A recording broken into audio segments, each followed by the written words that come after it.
Welcome to the Last Man Standin Podcast. I'm your host, Leo Styles, and I'm here with, if we ever cut off to my music. Alright, I'm here with the one, the only, the R&B phenom. Yeah, no one called him that yet. I'm capitalizing on stuff right now. Kemani. What's up, everybody? How y'all doing? So, me and you, we've known each other for, I want to say, a few years. Unfortunately.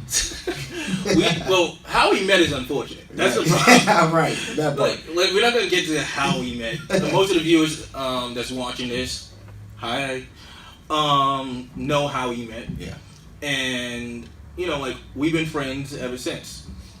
So the question is, how you been, man? Because we haven't got a chance to just talk and just be us. I know. Because, last time we seen each other, we worked on Hennessy. Right. And then we disappeared on each other. We did. Because you was working on you, yeah. and I was working on 99% of everything, including this show, which, don't get me wrong, I'm proud of. But it's really, really hard just to get, 2 minutes for, a friend just to text and say, hey, how you doing? Because I'm my fault of that. You don't need to apologize. We're all grown. Exactly. So, how you been, man? I've been cool, hanging in there, day to day, trying to figure things out. Normal stuff, real stuff, adult stuff. That's adult. That's the thing. Like, people don't realize that, as an adult, yeah, there's just more than just, oh yeah, well, you do music. Yeah, I also got jobs and the bills, and then right. I got this and that. Yeah. Trust me. We're working artists. In the words of Kevin Hart, actually. Mm-hmm. He's like, where do you think this money come from? This ain't funny money. This ain't funny money. That part. I'm not gonna explain the rest of the joke because I might get taken off of, let's say YouTube. Yeah. But for the record, if anybody on YouTube is watching, please bump my views, like me, get me, message me. Message me. But let's for those that that's out there that just meeting Kemani. Let's talk about where you're from, man. Like where did you grow up? Well, been born and raised in Los Angeles. All right. All my life. 27 now. I'm about to be 28 next week. I don't know about that. No, you're kind of old. But anyway. I know I am. Damn. See, this thing. I got like 1 foot halfway in the grave. No, you just gotta you got a couple more years before you have to say, you know what, I didn't have a couple kids because I need to make sure someone put me in the right home. Nah, let's not talk about kids. If I had a kid right now, we'll be trying to figure out which one of us is gonna eat. Hey, seriously. hey, that, like I said, that's what being an adult is about. It's like, damn. Now, which one of us gonna eat? Decisions. Don't get me wrong. I like Cocoa Puffs, but he like Cocoa Puffs, and there's only so much in the that's left in the box. Okay. Now I'm paying bills, and he just sitting here. So who really get the Cocoa Puffs? Yeah. So when did you get in music? Did you was you in a choir? Were you in a how did you start? I think I would have to say I started. Actually really listening to music, I think about 12 was when I finally it's kind of like one of you ever watch Looney Tunes and one of those moments to where you get a light bulb. It was like that. It just instantly clicked from 12, me listening to people like Michael Jackson, Whitney Houston, the greats that started it off, paved the way. And I don't know, it just clicked for me. It's like I always try to tell people that, always find something that you're good at. It doesn't necessarily have to be anything in the entertainment industry. Whatever you're good at, whatever you're passionate about, whatever you think about day to day, have dreams about, can't stop thinking about, that's what you're supposed to be doing, and that's what music is for me. All right. So, I kind of started, let's say, with my selfie music, right? Mm-hmm. I started, young.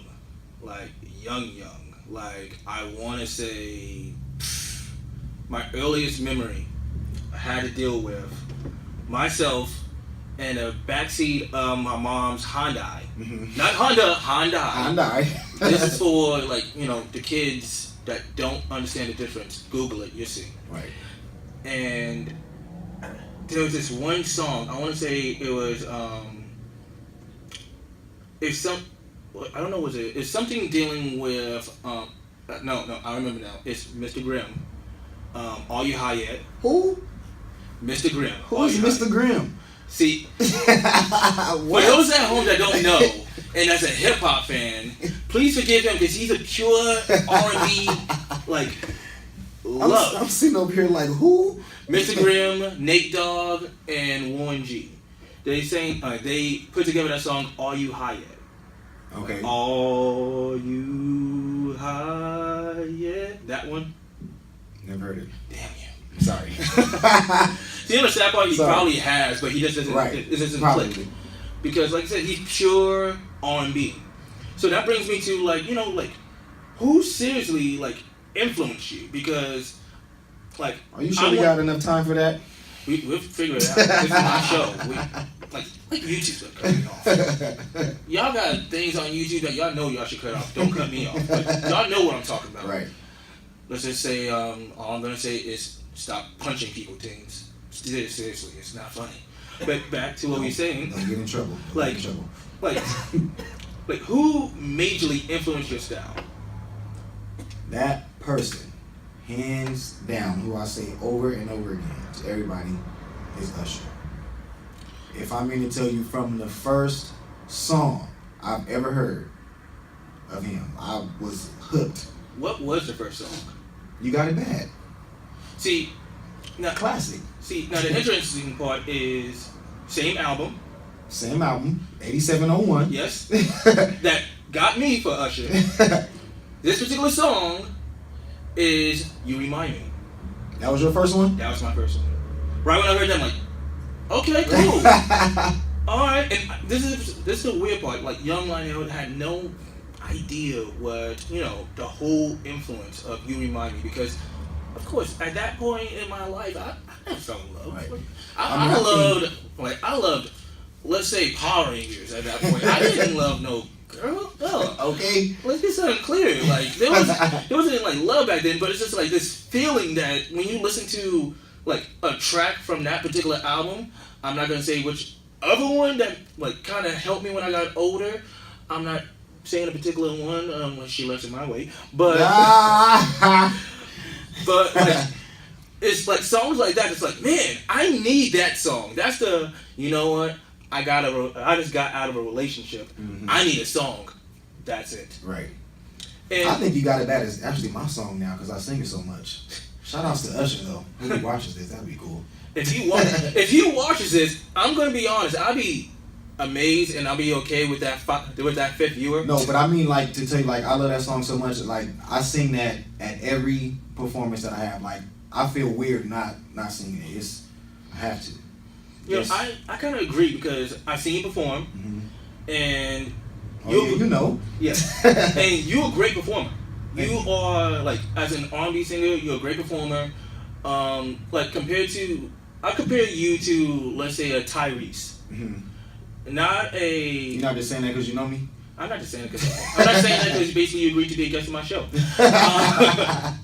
I'm saying that I think of you more like a Tyrese, because mainly you would get due to you your whole show presence is singing. It's not like Usher where he he sings an hour, moves the microwave, dance. Mm-hmm. Your whole gimmick is I'm a singer. What else do you? I'm a singer. Oh, is he gonna dance? I'm a singer. I understand what you're saying. I am a singer first, but I do want to, start, as far as performance-wise, getting into dancing and theatrical stuff like that. Because I think that's really important as far as live shows. Nobody just wants to come to a show and just watch somebody stand there in one place for an hour or so. Of course. I 100% agree. Depending on the setting, though. That's true. Right. I say the smaller, intimate settings, then stand right there, sing into a mic, go full-blown Billie Holiday. Right. I mean, I've always like when it comes to performance, I've always been taught like live singing is so important. I cannot stress that enough. I don't know, whoever watches, if you're inspiring to be a singer, like live singing is so important because nobody wants to go to a show, let alone pay their hard-earned money to sit and watch somebody sing live. That sounds horrible. Or nobody wants to go to a show to where they're lip syncing. It's like I could have listened to the CD at home for free. Of course. Like live singing is so important. I cannot stress that enough. See, and that brings me to like my next question. Like today's R&B, and it's dead. See, now this is the interesting part to me. You got artists like, and I'm gonna name a few: Chris Brown, Rihanna, and even the Queen herself, Beyonce, that basically like brought a rap style to R&B, like an alternative R&B, you may call it. So like, as being kind of like, I like to call you an R&B purist. Mm-hmm. Like you're the type of person that's like Marvin Gaye. You're the type of person that's like, okay, Smokey Robinson. Like believes singing is singing. Singing is R&B. And you hear, like, don't get me wrong, I'm not saying that this is bad, but I want to get your point of view of, okay, like, for example, Rihanna's Bitch Better Have My Money. Mm-hmm. Like, when she's practically rapping. Right. Or even Beyonce's Formation. Good song, but she's practically rapping. Like, what do you view? I call it rapping on notes. That's what I call it. So the funny part about it is a couple episodes ago, episode 2, for those that want to check, I had Concept Taylor here, and he have a certain type that's like that. It's called Sing Flow, where he copyrighted, I guess. If it is copyrighted, don't sue me, Concept. Me and you can talk this out. But you got something called Sing Flow, where basically he can rap and sing at the same time, kind of. And I noticed that, okay, Beyonce can kind of do that. But it sounds like she's more rapping than singing. Like, it doesn't, like she can do it better than Rihanna. Because Rihanna just sounds like they see the straight. Anybody can do it better than Rihanna. I like Rihanna CD-wise, but I mean, me personally, I wouldn't pay to go see Rihanna sing live. So that's just me. I'm not knocking anything. Okay, now let's get something clear. I would pay to see Rihanna live, and it's probably not for the same reasons as you. But like, it's just one of those things that like, I noticed this like it's becoming a growing trend that if you're not like rapping in your songs now as an R&B singer or like breaking it down, like even Usher got into that. The song "Good Kisser," one of my favorite songs, which ironically is not even in the new album. I think you kind of putting too much on it. I think we like from 90s R&B to today's R&B, clearly you could see the shift and you can see the change as far as music wise and delivery or whatever. Mm-hmm. I don't think it's like I don't want to say like everybody's trying to follow a trend, but I do think sometimes you have to give them what you want. Yeah, evolve is a good word. Like give them what you want, but if you're a true artist, I think you should also stay true to yourself. It's like as artists, we're making music for us, and I think a lot of people lose sight of that. It's like you have to make music for you first, and if people really like you, then they will like whatever it is that you put out. I agree, and I agree with that because a lot of music have been coming out lately, and someone that I follow personally is Childish Gambino, Donald Glover, and he came out with a recent album, and I'm a hip hop head. Right, I know. I know. No, I'm a music guy first, even though I'm a lot of things after, but I'm a music guy first. So I'm like, okay, cool. I listened to the Weeknd's album full, and then yes, I haven't listened to it yet. I haven't got a chance yet. I say it's pretty good. I heard it was great. So, because this is the thing, like I'm not a Weeknd guy. You know? I'm not. I'm really not. I'm like I was like that at first too before I listened to Trilogy. See, I listened to the trilogy, and there was one song on there. I'm not gonna say which one, but it just set me off. I'm like, no, I'm good. I'm done. I'm done. And then Last album was fire though, like straight through. Then he came back with this one song, which was like, which will mean, I can't feel my face. And And I didn't like that song at first. I didn't like it, and then like it just grew on me, and then I just heard the intro and I just started singing along. Right. But the rest of the album, it didn't like sit with me. And so then we get to this new album, and I heard the first like track, and it was God, what was the first track again? It was off of the new one, Starboy. Starboy. Duh. As you clearly see that, there's sometimes we just don't do our homework. We just don't do it. Kids, study. Stay in school.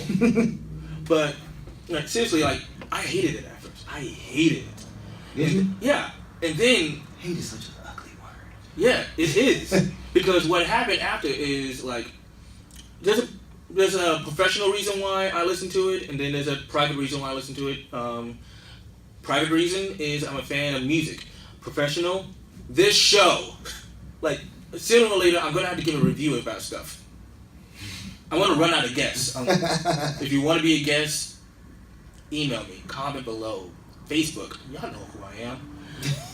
Anyway. Let them know.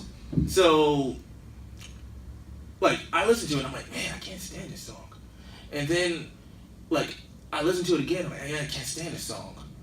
But then, I want to say this one day, it was just in my rotation because I forgot to take it off. And I had it on and I had my phone on shuffle. And then this moment happened. Like, I'm about to get you in the worst move. Like, damn, like, what the heck? God damn, he got me. He got you. So you're under his spell. I wouldn't go that far. But I'd say the album is good, it's great, it's highly reviewed. I give it credit. And then we got to Childish Gambino's album, which, like I said, I'm a hip hop fan. I've seen him perform live. He's a great performer. And then I'm like, okay, and I part of me felt like I should have known better by the first two. You should know the artist, whatever album they drop, by the first two singles that they give you. If they give you two singles, you know the rest of the album. You know, like, this is the direction that we're going. Right. Now, me on the other hand, I'm a Childish Gambino fan, and I'm used to, his hip-hop style. And the first song he came out with it felt very funk-esque. Then the second one was very, I say, even more funky. And I'm like, okay, all right, let's see where he goes with the album. And I got excited for it. And I heard it, day one. And I'm like, oh, this is the whole album. This pure funk. And I'm like, man, this caught me left. You wasn't feeling it? Like, it has singles on it for me.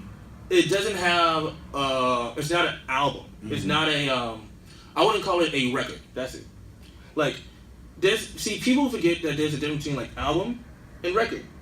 Like, it's okay to have an album. Like, everybody puts out an album. But Michael Jackson used to put out records. Usher, records. Beyonce, records. Stuff that you can listen to fully. Well, I think you kind of have it confused, though. Let's get into this. That's what when my perception of record is just singles. Like, everybody can put out a single. But when I'm someone that put out a single. As you clearly see, that's true. No. I mean honestly, and that's what the issue I feel is today as far as artists is, like, everybody's just putting out nothing but singles. Nobody sits and puts together an actual body of work. Like, if you really think about it, who's really putting out albums to these days? Because number one, today's people attention span is not that long. It's not that yeah, I get where you're coming at, because so this is my question. When's the last time that you heard an album besides your own, which is a great album, to be honest? I've heard it. You think so? Like, of course. Like, seriously, there's good singles on it. There's great. Like, I don't think it was my best, but I was just starting out. See, this is the thing. I'm not just saying this to basically because I'm your friend or this and that, because you know me. I'm rough. Right. I will tell you the goddamn truth when it comes down to music, especially if you're my friend, because I don't want to see you fail. Right. And when I heard the album, I'm like, okay. Not an album though, EP. Okay. Not an album. For the record, it's an EP. For those that don't know, Google it. I'm not here to teach you. I'm not here to teach you. Stay in school. Now, like, I listened to the whole thing without having to hit skip. That is a goal in the album. To basically get from track 1 to the final track without having to be next. Am I wrong? You're right. You accomplished that with me. Like, it's really hard to please people. It is. Because at some point you're like, man, I don't really like this. Oh man, I don't really like this. Yeah. And for example, let's talk about this next song. That we're gonna take our first break. And during that break, we're gonna talk about a song that literally had to grow on me at one point. And it's Everything About You. So let's talk about that. Like, how did you come up with that? Because I'm gonna be honest, like I heard it, I'm like, I don't know about this, man. I don't know. And then it went, oh, man, it's kind of like everything about you. It's everything about you. To the point that while me and him was working at one point, like he caught me singing the chorus. Busted. And I'm like, shut up. Busted. I'm like, shut up. I got my own project. I'm like, so, like, how'd you come up with that, man? You wanna know the truth about that song? This is a scary part. This like no one have heard this truth. This is my first time hearing this truth. So let's go. Is it? Oh, it might be. Yeah. I did not like that song when it was approached to me at all. Because I think, I'm serious. Because I think both me and you had the same vibe about it. Because we was like, I don't know. No, when I first got approached to sing this song, it was written by a very good friend of mine, Disco Boogie, who produced my entire EP, Love Notes. Talented guy. Which is on iTunes. You guys can go ahead and get that. Please check it out. I promise you. If you have Apple Music, it's probably not Tidal. Okay, for the record, it's not the fact I don't like Tidal. It's the fact that I don't own Tidal. I've had Spotify. I have Apple Music. I have YouTube Music. I've had Tidal for one album only, and no, it was not the Beyonce album. It was Kanye's. I give it that credit. You probably a jerk. I like you gonna waste your 3 months Tidal 3 months subscription on Kanye West.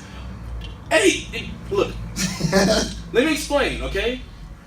I'm a huge Kanye fan, and then like which Kanye? I like the old Kanye. Right. But that's a whole other conversation anyway. That's a conversation. That's like for those out there that know, that's a song actually. That's a Kanye West song written by Kanye West. But real talk, like, is just the fact that I didn't get into Tidal. I couldn't get into Tidal. But if you have Tidal, check it out. Please comment below if you actually use it. Letting me know if you see my music, his music, somebody's besides Jay-Z's, Beyonce's, that one Kanye song on it, please. So, like, I think it's time to get into the song. And what's the title, man? Everything About You. Everything About You. Let's go.